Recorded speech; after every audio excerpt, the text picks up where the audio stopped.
Do adiamento da discussão art. 177. Antes de ser iniciada a discussão de um projeto, será permitido seu adiamento mediante requerimento assinado por líder, autor ou relator, observado em qualquer caso disposto no inciso 9º do caput do artigo 163 deste regimento, pelos seguintes prazos, art. 163. Consideram-se prejudicados, nona, os requerimentos destinados ao adiamento da discussão ou da votação, quando se seguirem a rejeição do requerimento de retirada da proposição da ordem do dia. Antes de ser iniciada a discussão de um projeto, será permitido seu adiamento mediante requerimento assinado por líder, autor ou relator pelos seguintes prazos e, nas proposições de tramitação urgente, uma sessão, segunda, nas proposições de tramitação com prioridade, 3 sessões, terceira, nas proposições de tramitação ordinária e nas propostas de emenda à Constituição, 5 sessões. Primeiro requerimento de adiamento de discussão de proposição em regime de urgência deve ser subscrito por 1/10 dos membros da Câmara ou por líderes que representem esse número. Segundo o terceiro, tendo sido adiada uma vez a discussão de uma matéria, só o será novamente ante a alegação, reconhecida pelo presidente da Câmara, de erro na publicação. Seção 4ª do encerramento da discussão art. 178. O encerramento da discussão dar-se-á pela ausência de oradores, pelo decurso dos prazos regimentais ou por deliberação do plenário. Primeiro, se não houver orador inscrito, declarar-se-á encerrada a discussão. Segundo requerimento de encerramento de discussão será submetido pelo presidente à votação, desde que o pedido seja subscrito por 0,05 centésimos dos membros da Casa ou por líderes que representem esse número. Se discutida a proposição por pelo menos 12 oradores, alternando-se, quanto possível, os oradores favoráveis e os contrários, e será permitido o encaminhamento da votação pelo prazo de 3 minutos, por um orador contra e um a favor.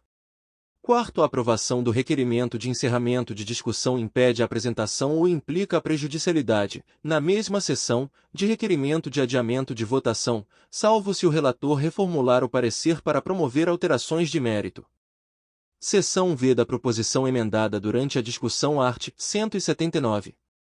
Encerrada a discussão do projeto, com emendas, a matéria irá às comissões que a devam apreciar, observado o que dispõe o artigo 139, segunda, e o parágrafo único do artigo 121.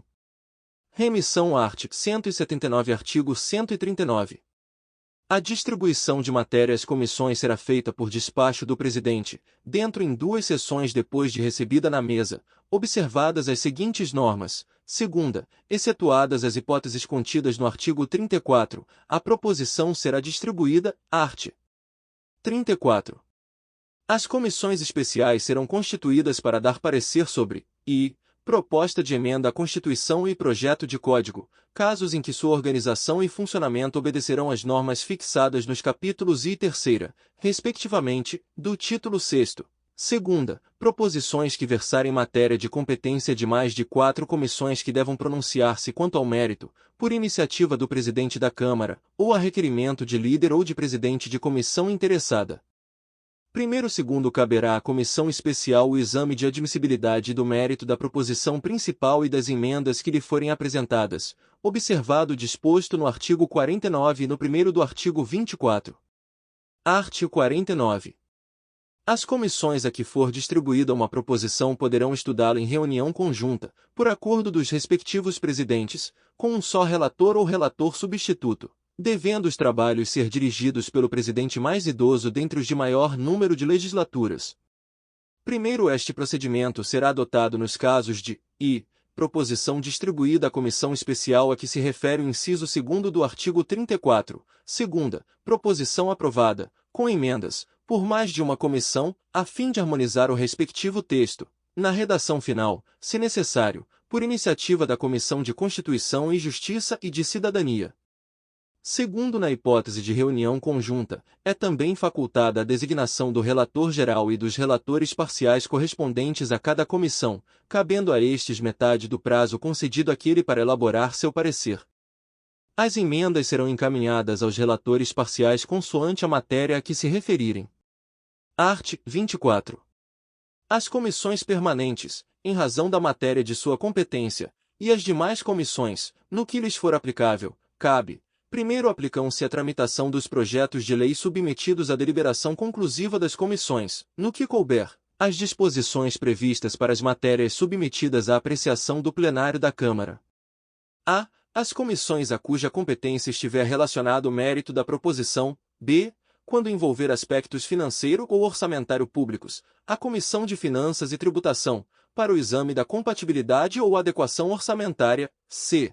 Obrigatoriamente a Comissão de Constituição e Justiça e de Cidadania, para o exame dos aspectos de constitucionalidade, legalidade, juridicidade, regimentalidade de técnica legislativa e, juntamente com as comissões técnicas, para pronunciar-se sobre o seu mérito, quando for o caso. D. Diretamente a primeira comissão que deva proferir parecer de mérito sobre a matéria nos casos do 2º do artigo 129, sem prejuízo do que prescrevem as alíneas anteriores, art. 129. O parecer por escrito constará de 3 partes, e, relatório, em que se fará exposição circunstanciada da matéria em exame. Segunda, voto do relator, em termos objetivos, com a sua opinião sobre a conveniência da aprovação ou rejeição, total ou parcial, da matéria, ou sobre a necessidade de dar-lhe substitutivo ou oferecer-lhe emenda. Terceira, parecer da comissão, com as conclusões desta e a indicação dos deputados votantes e respectivos votos. Primeiro, o parecer à emenda pode constar apenas das partes indicadas nos incisos 2ª e 3ª, dispensado o relatório. Segundo, sempre que houver parecer sobre qualquer matéria que não seja projeto do Poder Executivo, do Judiciário ou do Ministério Público, nem proposição da Câmara ou do Senado, e desde que das suas conclusões deva resultar resolução, decreto legislativo ou lei, deverá ele conter a proposição necessária devidamente formulada pela comissão que primeiro deva proferir parecer de mérito, ou por comissão parlamentar de inquérito, quando for o caso. Art. 121. As emendas de plenário serão publicadas e distribuídas, uma a uma, às comissões, de acordo com a matéria de sua competência. Parágrafo único. O exame do mérito, da adequação financeira ou orçamentária e dos aspectos jurídicos e legislativos das emendas poderá ser feito, por delegação dos respectivos colegiados técnicos, mediante parecer apresentado diretamente em plenário, sempre que possível pelos mesmos relatores da proposição principal junto às comissões que opinaram sobre a matéria. Parágrafo único do artigo. Proposição da emenda durante a discussão. Publicados os pareceres sobre as emendas no Diário da Câmara dos Deputados e distribuídos em avulsos, estará a matéria em condições de figurar em ordem do dia, obedecido o interstício regimental.